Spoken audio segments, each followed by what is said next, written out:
हरे कृष्णा, राधे राधे। आप सभी का स्वागत है हमारे YouTube चैनल पर।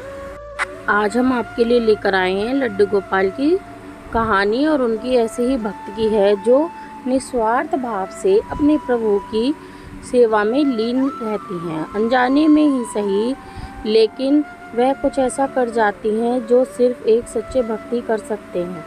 और फिर श्री कृष्ण की उनके बाल स्वरूप पर अपार कृपा बरसती है। तो चलिए इस कहानी को आरंभ करते हैं। एक समय की बात है, एक गांव में दो वृद्ध महिलाएं रहती हैं और दोनों का इस जगत में कोई नहीं था। वे दोनों ही एक दूसरे का सहारा बनकर बड़े प्रेम भाव से रहती थी, लेकिन धर्म से दोनों अलग थीं। उनके विचार एक ही थे। उनमें से एक हिंदू धर्म की महिला थी और दूसरी जैन धर्म की। दोनों अपने अपने धर्म के हिसाब से भगवान की पूजा किया करती थी। उनमें से हिंदू धर्म की महिला अपने घर के मंदिर में श्री कृष्ण के बाल स्वरूप का बड़े प्रेम भाव से विराजमान किए थी और उन्हें प्रतिदिन एक बालक की भांति प्रातः काल नहला धुलाकर और सुंदर वस्त्र आभूषण आदि पहनाकर तैयार किया करती थी। वह उन्हें एक बालक के समान ही मानती थी, इसीलिए कहीं भी वह बाहर जाती थी तो उनके लिए कुछ ना कुछ खेल खिलौने फल वगैरह आदि लेकर आती थी और उनको प्रेम से भोग लगाती थी। इसी तरह वह दोनों महिलाएं एक दूसरे के सहयोग से अपना जीवन व्यतीत कर रही थी। वो दोनों जब भी पूजा पाठ और सारे कामों से मुक्त होती थी, तब बचा हुआ समय एक दूसरे के साथ सुख दुख बांटते हुए व्यतीत करती थी। कुछ समय बीतने के बाद श्रावण मास में उस हिंदू महिला को तीर्थ यात्रा पर जाने का अवसर मिला, तो उसने अपनी दूसरी जो उसकी सखी थी उससे भी चलने का आग्रह किया। वह महिला अधिक वृद्ध होने के कारण उनके पैरों में चलने फिरने से वह बहुत दुखी थी, तो उन्होंने जाने से मना कर दिया और कहा कि मुझे चलने फिरने में परेशानी होगी, इसी कारण तुम्हें भी तीर्थ करने में विघ्न रहेगा। फिर वह हिंदू महिला उदास मन से तीर्थ यात्रा पर अकेले जाने के लिए तैयार हो गई और जाते वक्त उसने उस महिला से कहा, सखी, मैं एक माह के लिए तीर्थ यात्रा पर जा रही हूँ, मेरे लड्डू गोपाल का ध्यान रखना। उन्हें बिल्कुल अपने बालक की तरह ही प्रेम करना। प्रतिदिन स्नान आदि कराकर सुंदर वस्त्र और आभूषणों से उनका श्रृंगार करना और उनका भोग लगाना।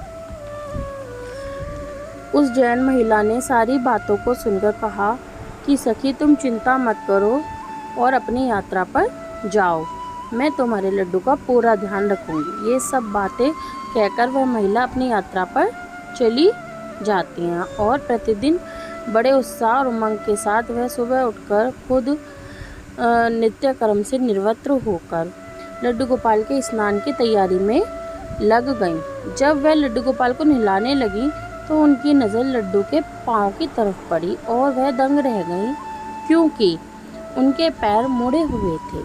उसे लगा कि उसकी वजह से उनके पैर टेढ़े हो गए हैं। इसका मुख्य कारण ये था कि महिला ने कभी लड्डू गोपाल को बिना वस्त्रों के नहीं देखा था और वस्त्रों से सुसज्जित आभूषणों से देखा था।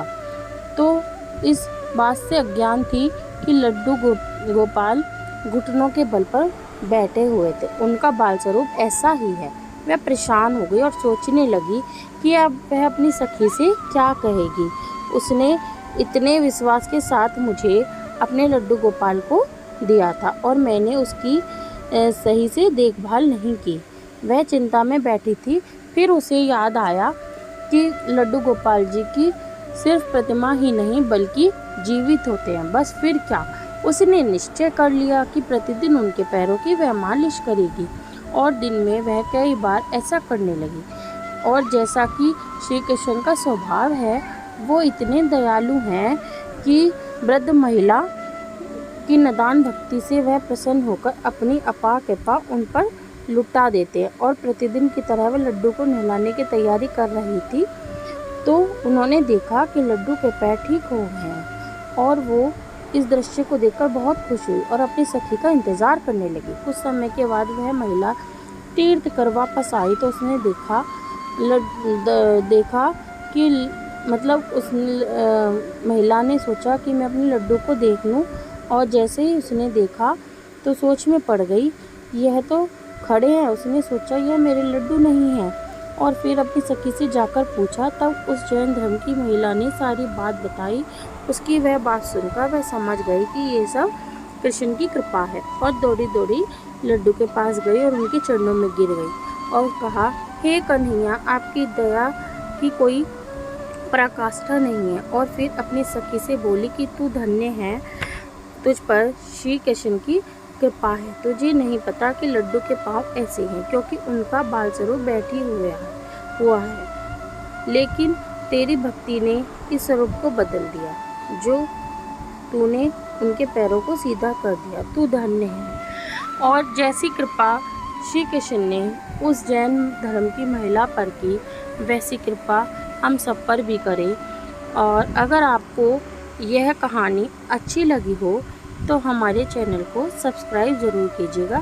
फिर मिलते हैं एक अच्छी सी वीडियो के साथ। राधे।